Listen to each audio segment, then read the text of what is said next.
السلام علیکم ورحمۃ اللہ وبرکاتہ۔ میرے اسلامی بھائیوں بہنوں، ہمارے حضور صلی اللہ علیہ وسلم کی بک میں سے میں آج لیسن جنگ بدر پڑھ رہا ہوں، غور سے سماعت فرمائیے۔ اعوذ باللہ من الشیطان الرجیم، بسم اللہ الرحمن الرحیم۔ جنگ بدر۔ مدینے میں انصار کا ایک رئیس عبداللہ بن ابی تھا۔ انصار چاہتے تھے کہ اس کو اپنا بادشاہ بنا لے، اس لیے ایک شاہی تاج بھی تیار ہو گیا تھا، لیکن حضور کے مدینے میں تشریف لے آنے سے اس کی تاج پوشی دھری کی دھری رہ گئی، کیونکہ سب انصار حضور صلی اللہ علیہ وسلم کی طرف متوجہ ہو گئے تھے۔ یہ دیکھ کر عبداللہ بن ابی جل کر کباب ہو گیا اور حضور صلی اللہ علیہ وسلم کا دشمن بن گیا۔ مکے کے کافروں نے عبداللہ بن ابی اور مدینے کے یہودیوں کو خط لکھے کہ اگر تم محمد صلی اللہ علیہ وسلم کو قتل کر دو تو ہم تم کو منہ مانگا انعام دیں گے۔ مسلمانوں کو اس خبر کا علم ہو گیا، اب وہ رات دن حضور کی حفاظت کرنے لگے۔ آخر خدا کی طرف سے جہاد کا حکم آیا، ان لوگوں سے اللہ کے لیے لڑو جو تم سے لڑتے ہیں یا لڑنا چاہتے ہیں۔ یہ حکم سن کر حضور نے بھی مسلمانوں کی حفاظت کا سامان کرنا شروع کر دیا۔ ہجرت کے 2 سال بعد یعنی رمضان 6 ہجری میں 2 ہجری میں حضور کو اطلاع ملی کہ ابو سفیان ملک شام سے تجارتی قافلے کے ساتھ بہت سارا جنگی سامان بھی لا رہا ہے، تاکہ اس سامان جنگ سے مدینے پر حملہ کر دیا جائے۔ یہ اطلاع ملنے پر حضور نے مناسب سمجھا کہ اس جنگی اسباب کو مکہ جانے سے پہلے ہی راستے میں روک لیا جائے۔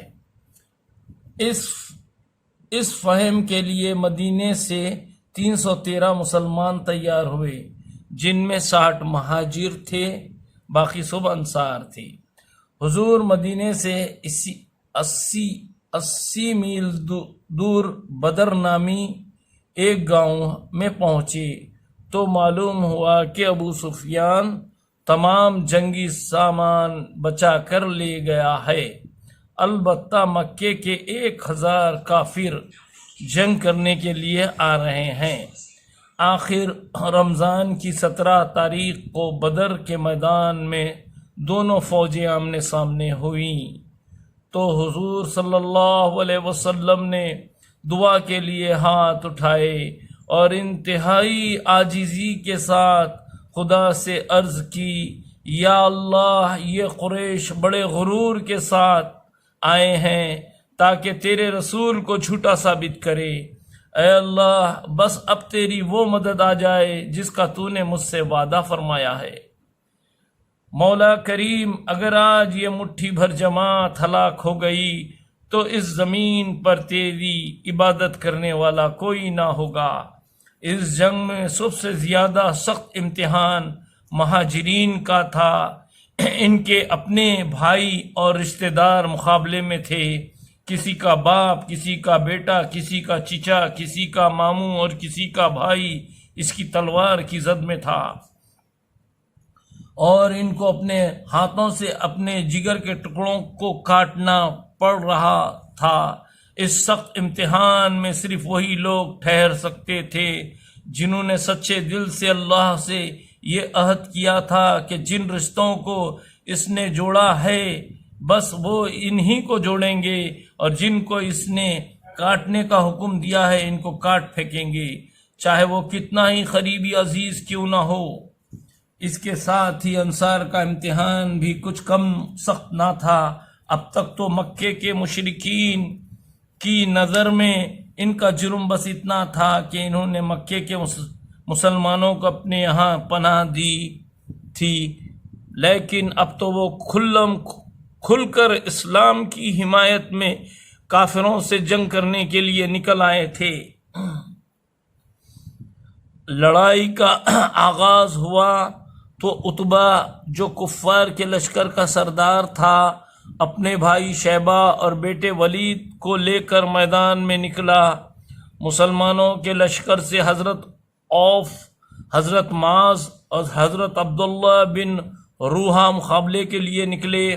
اتبا نے ان کا نام پوچھا اور جب یہ معلوم ہوا کہ یہ انصار ہے تو پکار کر حضور صلی اللہ علیہ وسلم نے کہا حضور صلی اللہ علیہ وسلم سے کہا محمد یہ لوگ ہمارے جوڑ کے نہیں۔ حضور صلی اللہ علیہ وسلم کے ارشاد کے مطابق انصار واپس آ گئے اور حضرت حمزہ رضی اللہ، حضرت علی اور حضرت ابو عبیدہ رضی اللہ میدان میں آئے۔ اتبا نے ان کو دیکھا تو کہا ہاں اب ہمارا جوڑ ہے۔ لڑائی ہوئی تو حضرت حمزہ رضی اللہ نے اتبا کو اور حضرت علی رضی اللہ نے ولید کو قتل کر دیا۔ اتبا کے بھائی شیبہ نے ابو عبیدہ کو زخمی کر دیا۔ حضرت علی نے یہ دیکھا تو بڑھ کر شیبہ کو قتل کر دیا۔ اس کے بعد قریش کی طرف سے سعید بن عاص کا بیٹا عبیدہ سر سے پاؤں تک لوہے میں ڈوبا ہوا صف سے نکلا۔ اس کی صرف آنکھیں نظر آ رہی تھی۔ مسلمانوں کی طرف سے حضرت زبیر رضی اللہ مقابلے کو نکلے اور نشانہ باندھ کر اس کی آنکھ میں برچھی ماری اور وہ زمین پر گرا اور مر گیا۔ برچھی آنکھ میں اس طرح پیوست ہو گئی تھی کہ حضرت زبیر رضی اللہ نے اس کی لاش پر پاؤں رکھی اور کھینچی تو بڑی مشکل سے نکلی، لیکن دونوں سرے ٹیڑھے ہو گئے تھے۔ اب عام حملہ شروع ہوا۔ حضور اللہ تعالیٰ کی بارگاہ میں سر بسجود تھے۔ اس جنگ میں معیز اور معاذ دو بھائیوں نے عہد کیا کہ وہ اسلام کے دشمن ابو جہل کو قتل کر دیں گے۔ حضرت عبداللہ بن عوف کا بیان ہے کہ میں صف میں تھا کہ دو لڑکے میرے پاس آئے۔ ایک نے مجھ سے کان میں پوچھا چچا جان ابو جہل کہاں ہے؟ میں نے کہا تم ابو جہل کو پوچھ کر کیا کرو گے؟ بولا میں نے عہد کیا ہے کہ ابو جہل کو جہاں دیکھوں گا قتل کر دوں گا یا خود شہید ہو جاؤں گا۔ پھر دوسرے لڑکے نے بھی میرے کان میں یہی بات کہی۔ میں نے دونوں کو اشارے سے بتا دیا کہ ابو جہل وہ ہے۔ یہ بتانا تھا کہ دونوں لڑکے باز کی طرح جھپٹے اور ابو جہل خاک اور خون میں لت پت تھا۔ ابو جہل کے بیٹے اکرمہ نے پیچھے سے آ کر معاذ کے بائیں کندھے پر تلوار ماری جس سے اس کا بازو کٹ گیا، لیکن تسمہ باقی رہا۔ معاذ نے اکرمہ کا تعاقب کیا، وہ بچ کر نکل گیا۔ معاذ اسی حالت میں لڑتے رہے، لیکن بازو لٹکنے سے لڑائی میں رکاوٹ ہوتی تھی۔ انہوں نے ہاتھ کو پاؤں کے نیچے دبا کر کھینچا جس سے تسمہ بھی الگ ہو گیا۔ بدر کے میدان میں مسلمان بڑی بہادری سے لڑے۔ اللہ تعالیٰ نے ان کی مدد فرمائی اور ان کے مقابلے میں 1000 سے زائد کے لشکر کو ایسی شکست دی کہ جس سے کافروں کی ساری قوت ختم ہو گئی۔ اس جنگ میں کافروں کے تقریباً 70 آدمی مارے گئے اور اتنے ہی قید ہوئے۔ مارے جانے والوں میں ان کے بڑے بڑے سردار بھی تھے۔ ادھر مسلمانوں میں سے کل 6 مہاجرین اور 8 انصار نے شہادت پائی۔ وآخر دعوانا الحمدللہ رب العالمین۔ چینل کو سبسکرائب کریے۔